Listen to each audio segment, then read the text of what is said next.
Hey everyone, Brendan Snyder here. How are you? Thank you so much for joining me and welcome to a special review and unboxing for the brand new Alice Cooper album called Road.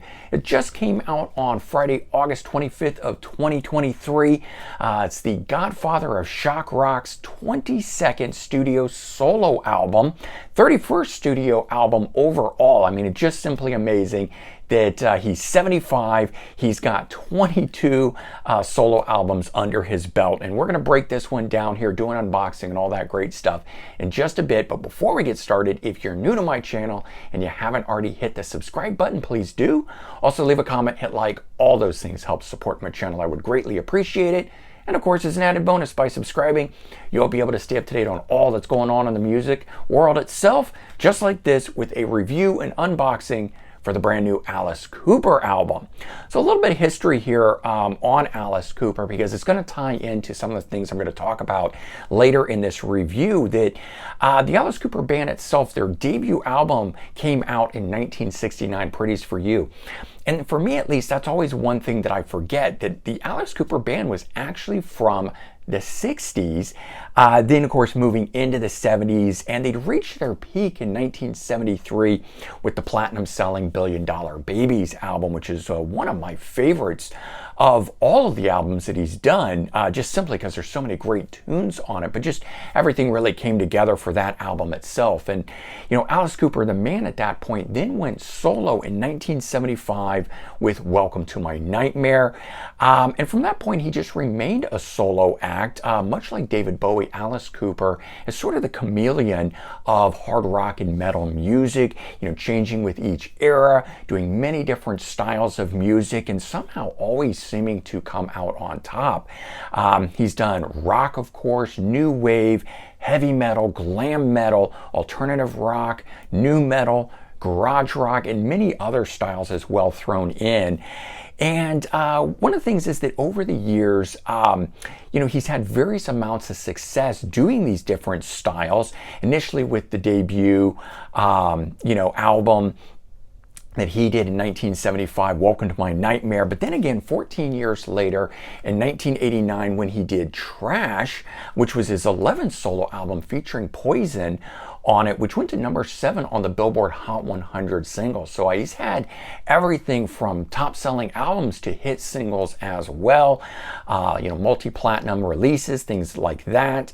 And in the years since, he's continued, you know, with varying degrees of success, popping up at different times, most especially during the sort of revitalization of garage rock, which happened around the early 2000s. He put out 2 albums at that time, The Eyes of Alice Cooper in 2003 and Dirty Diamonds in 2005, where he was sort of then being called, you know, the godfather of garage rock and things of that nature, and started getting even more praise than he had already received throughout his career. In all, as I mentioned, Alice has 31 studio albums, which breaks down into 6 from the Alice Cooper band, 22 as a solo artist, and then 2 with the Hollywood Vampires, the supergroup that features Joe Perry and Johnny Depp in the lineup there. Which brings us to the latest album that we want to talk about here, simply called Road. And so 22nd solo album produced by Bob Ezrin, who's worked with him a lot of different times on Killer in 71, School's Out in 72, and Billion Dollar Babies in 73. Then again in 75 was Welcome to My Nightmare, and of course other times throughout, but just showing you the quality of work that Bob Ezrin and Alice Cooper have done together. 13 tracks on this album, 12 originals, 1 cover song. It's got The Who's Magic Bus on it, which is the last track, and I actually think fits really well at the end of the album. It's kind of very cool because there's a drum solo breakdown towards the end of it, and it finishes off with it sounding like a live recording. And just kind of a very cool thing to end an album that's all based around, you know, the road, touring, live shows, that sort of thing. They did a good job with that. The album was recorded live in the studio, so again, that idea of the live band being involved in this, and he uses his touring band, and I'm going to get to that idea about this, the concept of this being all about the live band on the road, touring, things that happen on the road, that sort of stuff.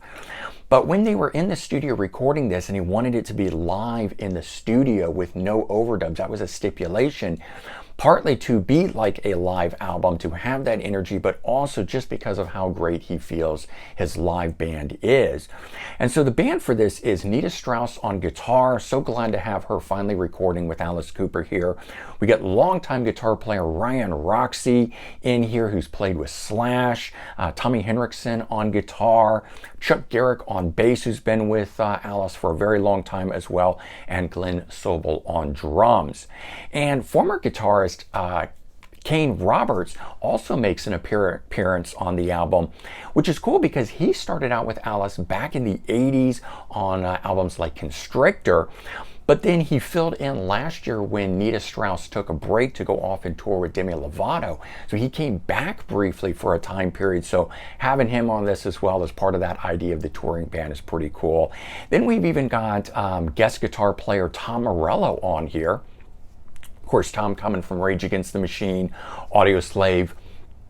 He's on the song White Line, Frankenstein, and he does an amazing guitar solo on this that really only Tom Morello can do. If you know anything about him or you know who I'm talking about, then you understand what I'm saying, because his guitar solos are so unique. And I would love to hear a whole album of just Alice and Tom Morello. It's kind of when Tom Morello played with Bruce Springsteen. It just stepped it up a notch. And I think they did that on the song White Line Frankenstein here as well.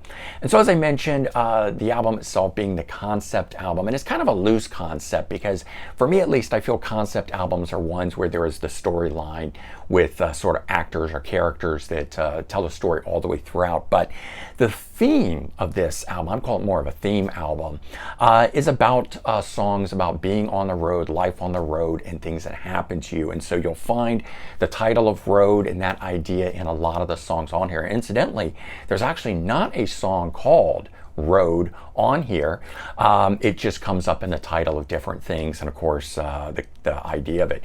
What is interesting, though, is that they do a new version of the song Road Rats, which was from the 1977 album Lace and Whiskey.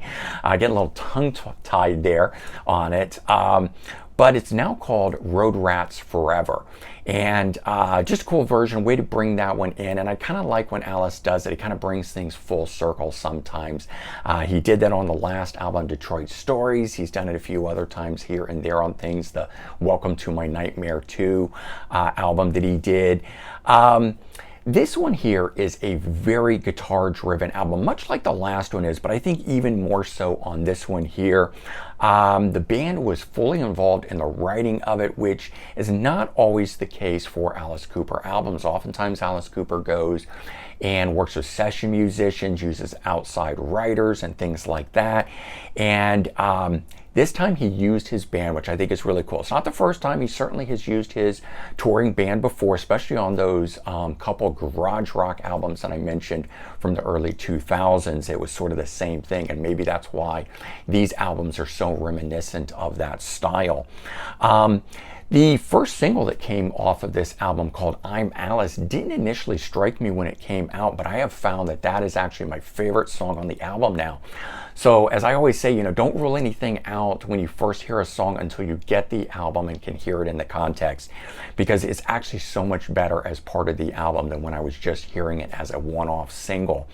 And it's just got that bit of eeriness and creepiness to it that I really like about Alice songs. And I think it kicks it off well. Of course, it's sort of autobiographical and so forth.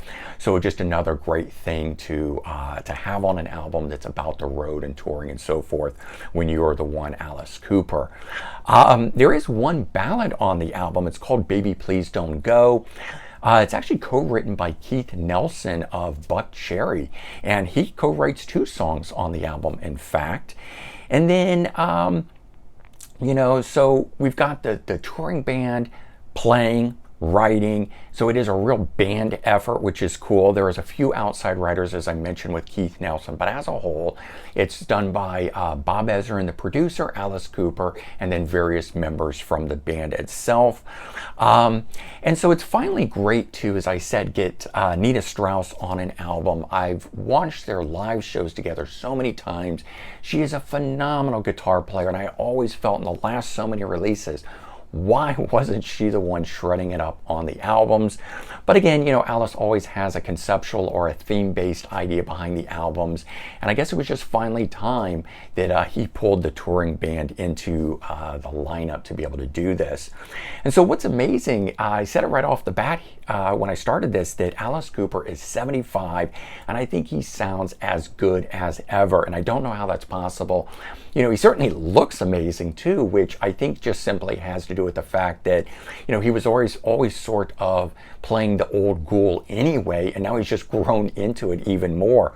But he still sounds great. So even though it's 75, Alice is still sounding really good vocally on the album. And of course, he can still write up a storm. But the album itself, as I mentioned, tied into the garage rock revival sound, but it's also tied back to his classic 70s era. So if you like both the 70s era Alice Cooper, the garage rock revival sounds that he was doing in the early 2000s with those two albums, there's also a bit of heaviness on this from albums like Brutal Planet in 2000 and Dragontown in 2001. But what I like about this here is that it actually fits in place. Sometimes the albums don't have a sort of consistent sound all the way through, but I think we're getting that on this one in spades, probably because, again, it's written and recorded by the same people. The song Dead Don't Dance is co-written by Kane Roberts. He also plays on it, and it is the heaviest song on the album, but as I said, it still somehow fits in the context of it. It doesn't get so out of place. It's not like taking a song from Brutal Planet, putting it next to, say, Billion Dollar Babies. There's a much more cohesive effect between that. And so, you know, the last album itself, as I referenced, Detroit Stories, that one came out in 2021, and that one is a great guitar-driven album too, but I felt it had 2 or 3 different styles on it, and it didn't really all fit together. There were parts of it that I liked more than the other, but this album, Road, I think, is now his best one since Paranormal, which goes back to 2017. And I think that one personally is a modern day classic. It is a phenomenal album.